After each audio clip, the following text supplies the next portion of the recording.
लेकिन south west का जो रीजन है 17 सीटें यहां पर आती हैं और यहां पर बीजेपी कैसा प्रदर्शन कर रही है, कौन सी सीटें अपने खाते में ला रही है। सबसे पहले तो मैं आसनसोल की बात कर लेती हूँ।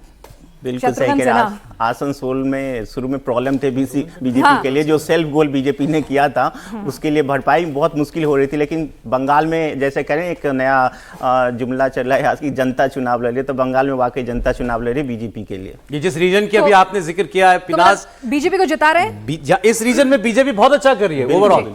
आसनसोल तो वैसे भी बीजेपी के लिहाज से अच्छी सीट थी, जो वहाँ पे हिंदी भाषी हो गया। बिल्कुल, मतलब शत्रुघ्न सिन्हा खामोश हो जाएंगे। हाँ, बात तो यही लग रही है। शत्रुघ्न सिन्हा ने एक जो भूतपूर्व क्रिकेटर है जो बीजेपी से ही आए हुए हैं, वो भी चुनाव हारेंगे, बुरी तरह हारेंगे। उसके बाद बहुत सारी एकदम हॉट सीट है जिसके बारे में आप कल्पना नहीं कर सकते। लेकिन बीजेपी बहुत, देखिए बंगाल को लेकर एक चीज बहुत है, बंगाल में वोटर्स जल्दी अपना रॉयल्टी चेंज नहीं करता। लेकिन 22 ऐसी सीटें थी पिछली बार जो 2019 में चुनाव हुए थे, बहुत कम मार्जिन से दोनों पार्टी ने जीते। 11 सीटें, 11 बीजेपी ने जीती तो 11 वो।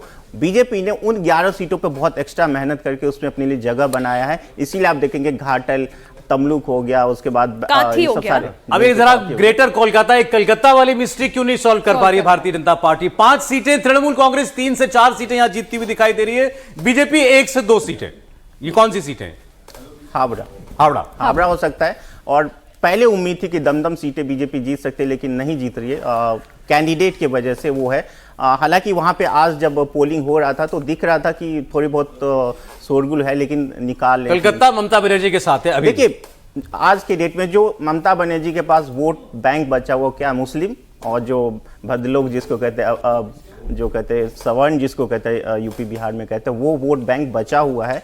और इसी वजह से बीजेपी इस रीजन में अच्छा परफॉर्म नहीं करती है। जिस दिन बीजेपी ने ये मिस्ट्री सॉल्व कर दी, असेंबली में भी बीजेपी। अच्छा, बशीरहाट वाली सीट, संदेश खाली वाली सीट, उसमें कुछ नहीं। मुझे नहीं लगता उसमें कुछ डिस्कशन करने की भी जरूरत है। 40% ऑफिशियली करें, अनऑफिशियली वहाँ पे 60% के आसपास। और 12/7 पे कुछ टफ फाइट हो सकती है, लगी हुई है, साथ में कैंडिडेट भी नहीं, वहाँ पे भी कुछ नहीं हो रहा है। वो सब चीजें इनफैक्ट देवेंद्र, ये जो शुरुआत के जो फेज रहे जिसमें मालदा उत्तर, दक्षिण जहांगीरपुर, मुर्शिदाबाद, दार्जिलिंग, रायगंज, ये जो शुरुआत के 2 फेज थे, 3 फेज थे, यहाँ तो बीजेपी बड़ी ही कॉन्फिडेंट नजर आ रही थी। और उन्हीं फेज से सीट्स भी आ रही है। हाँ। 6ठा 7वां फेज, जैसा कि पहले मैंने आपको बताया था कि वहां से सीटें बीजेपी को नहीं आ रही। 8वां फेज जिसमें सीट आ रही है पूरी। हाँ। और 6ठे और 7वें में बस ये उम्मीद है कि अगर उनमें से कुछ सीटें आ जाएं तो आंकड़ा 26 तक जाएगा, वरना 21 या 22 पे वो आंकड़ा रुकेगा।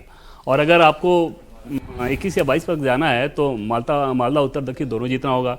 आधिकारिक बंधु के आ जाने से वहां पे दोनों ही सीटें बीजेपी के लिहाज से कंफर्टेबल हुई। तो जो बड़ा फायदा हुआ है वो इन सब चीजों का